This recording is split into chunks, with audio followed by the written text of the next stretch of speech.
pendant 4 ans, de 1914 à 1918. L'Europe a-t-elle voulu se suicider?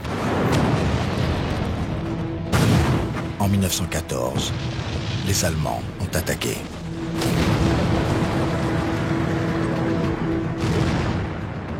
La guerre s'est propagée, comme la mort avec sa faux,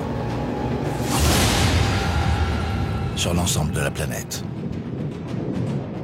Mais surtout en Russie, en Belgique, en Italie, en France, au Proche-Orient, dans les Balkans. La Première Guerre mondiale a été un massacre pour l'humanité, un crime immense. 10 millions d'êtres humains sont morts. Rien qu'en France, un quart des hommes de 20 ans a été tué.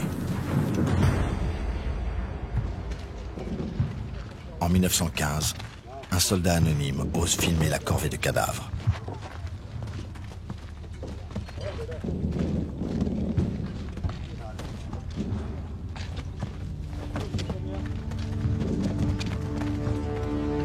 En 1916, un survivant de la bataille de Verdun écrit « Ils ont fini par tuer aussi mon émotion. »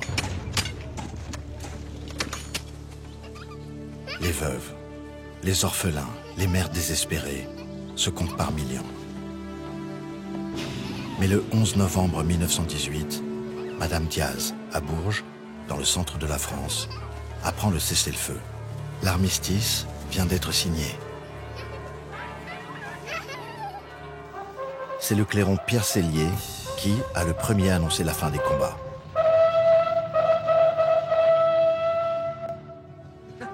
Cela faisait 1562 jours qu'ils attendaient ce moment.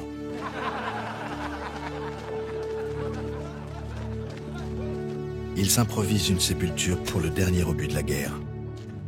1 milliard d'obus ont été tirés. Chaque obus a représenté une centaine d'euros. La Première Guerre mondiale a coûté l'équivalent de 5000 milliards d'euros. Ces hommes et ces femmes du 11 novembre 1918 rêvent à un autre monde, plus juste, où leurs enfants seront plus heureux.